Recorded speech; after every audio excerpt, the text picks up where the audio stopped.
It's known that you lost your funding, and the narrative exists that because of that, you decided you're transitioning then. How true is that?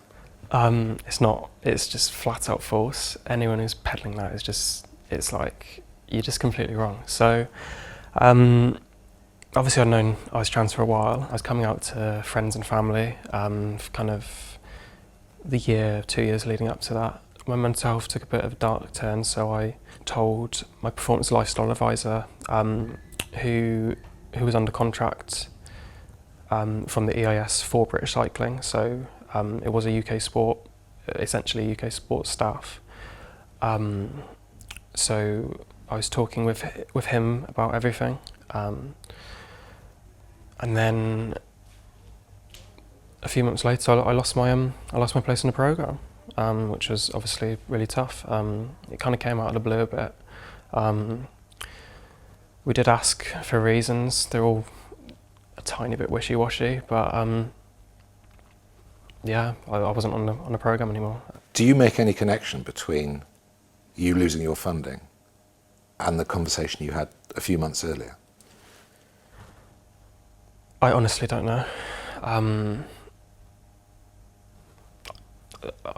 don't know. That's a question that British Cycling need to ask themselves. Once you had come out, you continued to race in men's races. In hindsight, was that the right thing to do, do you think? Because it just adds fuel to the fire, doesn't it? It probably wasn't the right thing to do. At the time, I wanted to do it because I wanted to keep my skills sharp, because cycling is such a tactical and technical sport. It's not just physical, it's very... there's a lot that you have to do with your mind, and you have to keep that sharp if you want to be at the highest level. So I wanted to keep my technique, like cornering and stuff, and my mind and my tactics sharp. And I thought that it would put me in a good place for when I started racing with women, because I was obviously losing performance. And one of those races in the university championships, you won. Yes. What they haven't reported is that the day before, I come fourth in the individual pursuit, 12 seconds slower than I'd gone previously, which is obviously a massive, significant amount of time to lose. And I raced it tactically. I raced it incredibly tactically. I wasn't the strongest rider in the race. I was probably fourth or fifth strongest, but I used my head to get the best out of myself. Immediately after I came off the track, I was like, I kind of wish I hadn't done that, because I knew what was coming. I knew that it would be picked up on. So, over the past 12 months or so, you obviously knew what the policy of British Cycling was, the inclusion policy, and you've been adhering to that in every way, reducing your testosterone levels. Can you describe what it was like when you knew, first of all, that you'd got to that place where you met their criteria and your moment was about to come?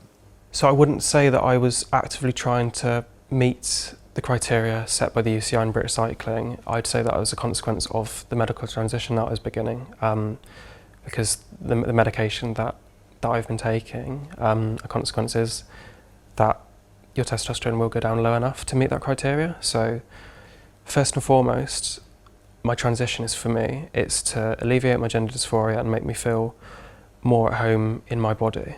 That is the sole reason why I'm taking these drugs. But a consequence of that is that I do meet the policy at the time that was set by British Cycling and the UCI policy. So, but you did get to that stage where the Omnium Championships were there, you'd been accepted as a competitor, and then everything changed very suddenly. Can you describe what happened then and how that impacted on you? So on the Wednesday before the event, we got an urgent email from the compliance team at British Cycling, basically saying we need an urgent meeting. And when you get something like that, when you get an email requesting an urgent meeting, you kind of know what's coming. It's just like, either there's been a real safeguarding issue that's been flagged, or we're going to stop you racing. And obviously it was the second. It was effectively the UCI vetoed my participation. under their rules, but it just felt like because it was so last minute. It was just really messed up, and there's just so many oversights. It feels like it wasn't. Why wasn't it checked earlier? How did it make you feel at the time when you found out for sure that's what was happening? It was incredibly difficult because I knew that my main goal for the season, the Commonwealth Games, was then out of the question because I couldn't race this event, and it was unlikely I was going to be able to race any international events during Welsh Cycling's set time frame for the selection. So the Commonwealth Games are gone, and I feel a real pride about being Welsh, and I really wanted to represent my country at the highest level, and that was so hard to have that opportunity to potentially be selected just ripped away from me. So do you think the decision they took was down to public pressure as opposed to actual policy?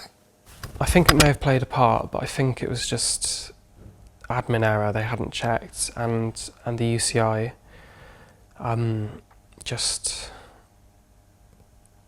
they're a very big organisation. They take a long time to do everything.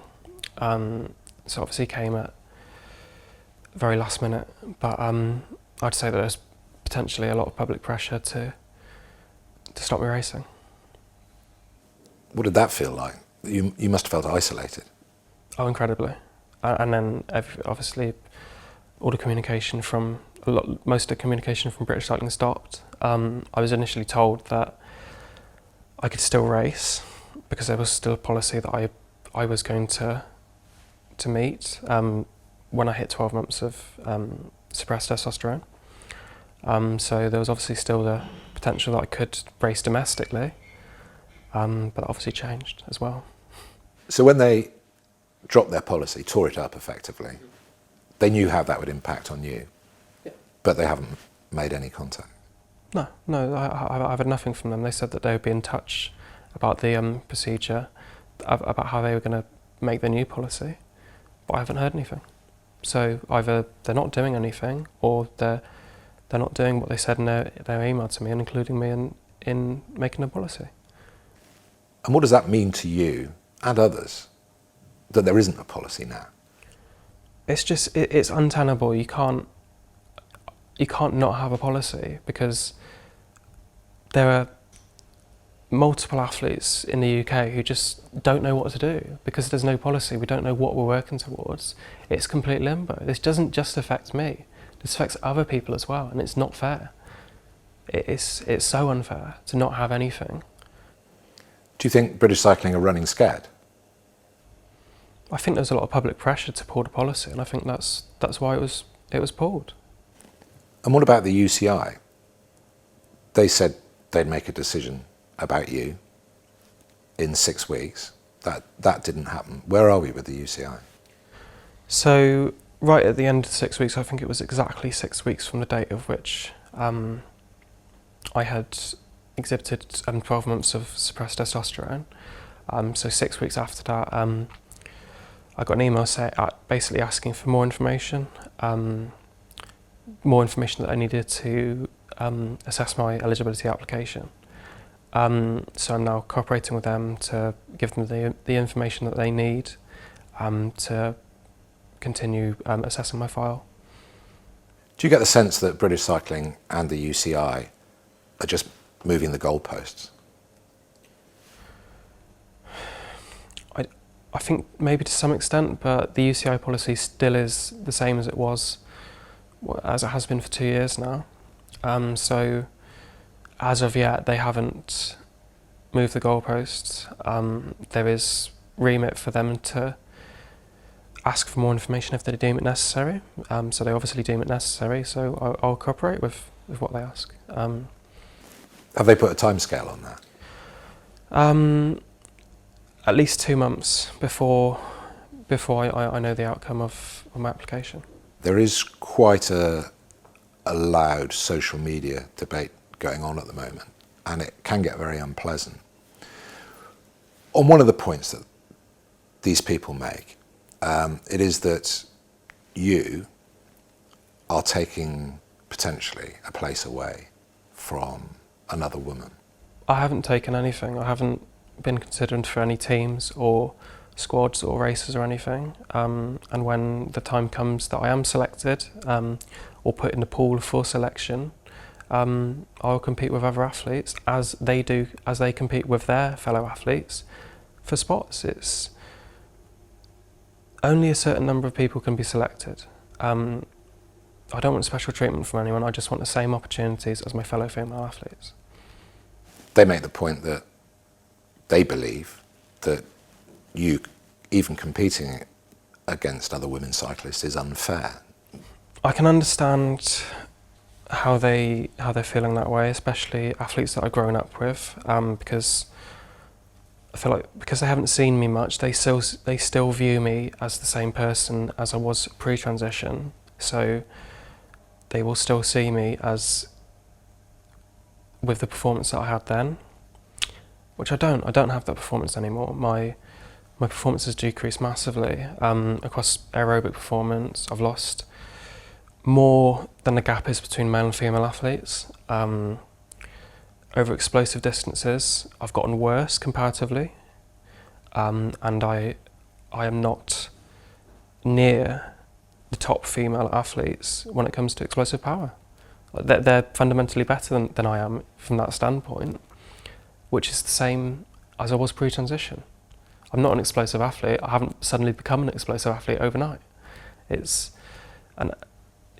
just false. And there's been so many medical changes that I've seen. My blood's gotten thinner because of decreased hemoglobin, and that hemoglobin has directly influenced my aerobic performance. I am no faster compared to my fellow athletes than I was pre-transition. Because you've been through male puberty, you have an inbuilt advantage and always will have that advantage. Do you accept that? No, I don't. Explain why not.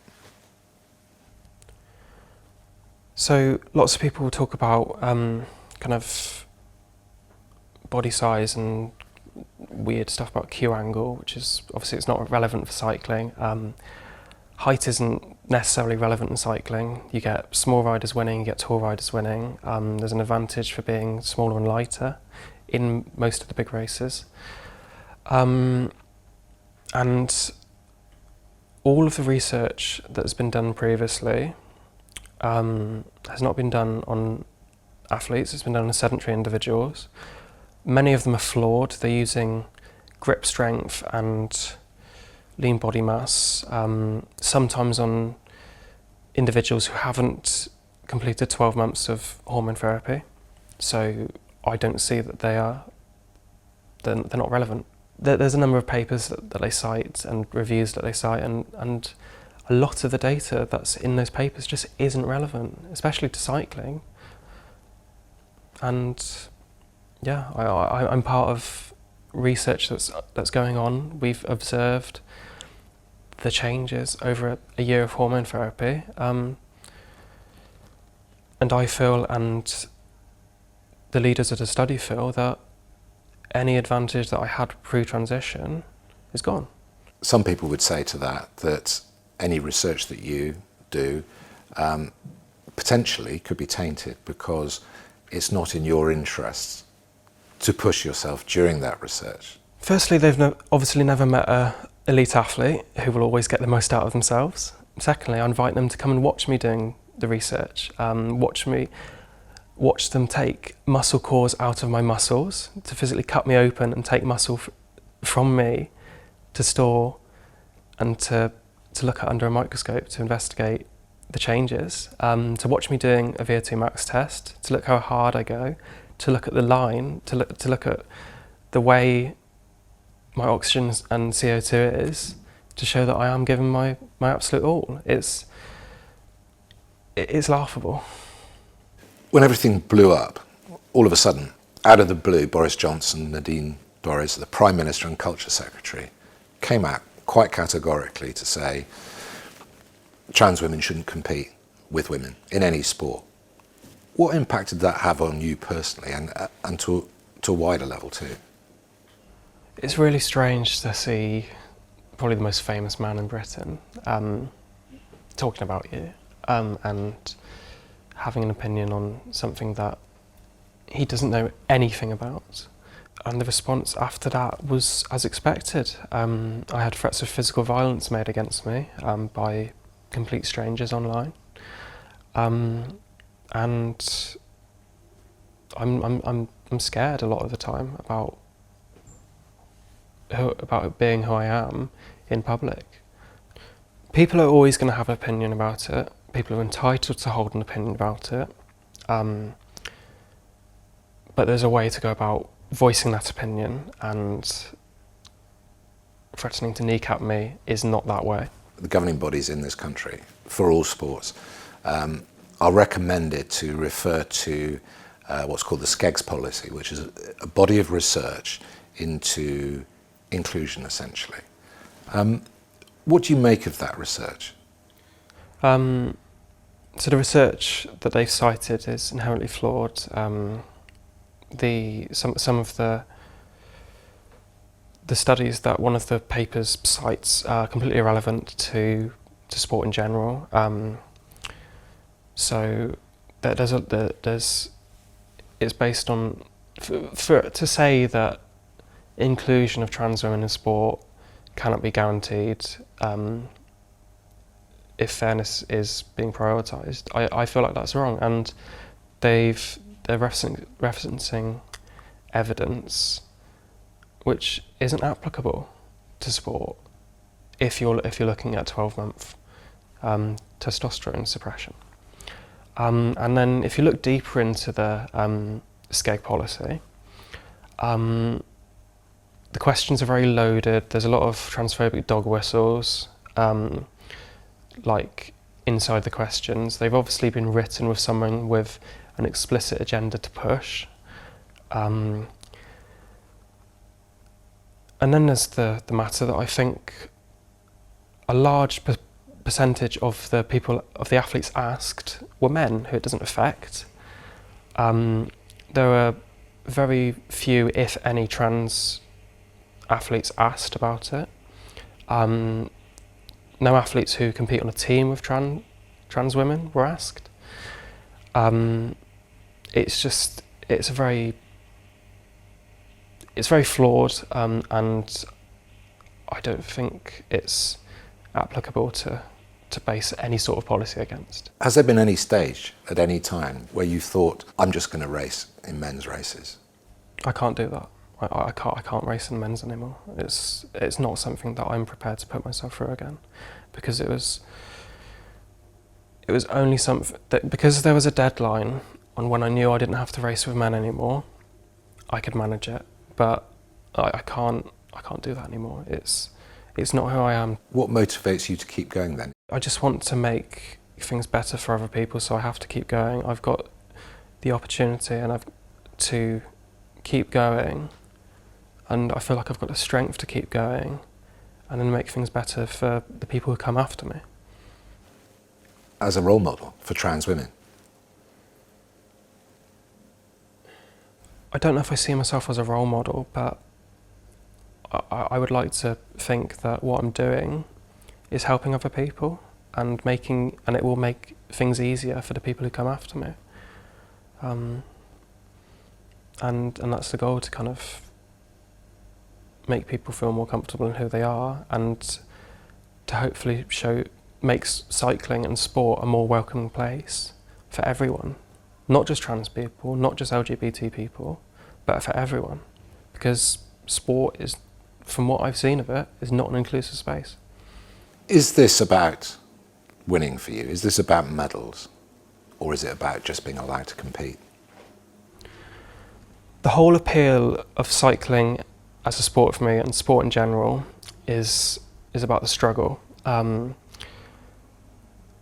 founder of the Olympic Games said that it's not the winning that counts, it's the struggle, it's the fight that you go towards that counts. And that's what I want to do. I want to fight to get the best out of myself, to get the best performance that I can do. It's not about the winning for me. Obviously I like winning, I want to win,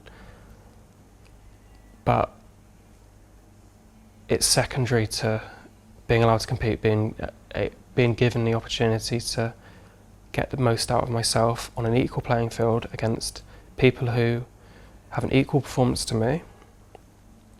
That's what I care about. What would you say to those women who believe that you should never be allowed to compete against other women? I understand how you feel like how hard you're fighting is justified in the way that you've grown up with fewer opportunities than male athletes. I empathise with where you're coming from. Empathise why you feel potentially threatened by my inclusion, why it might feel like the patriarchal structures that govern cycling and society in general it's another thing, how you can feel it's another thing that's being pushed on you, and it's another thing you've got to fight against. But those same structures, those same attitudes are the same things that pushed me down, pushed me into the closet, that I couldn't be myself. And it's the same things that affects me. So I would ask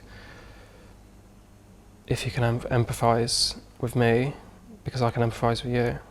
I don't know if this will change anybody's mind, but that's the message I give to you.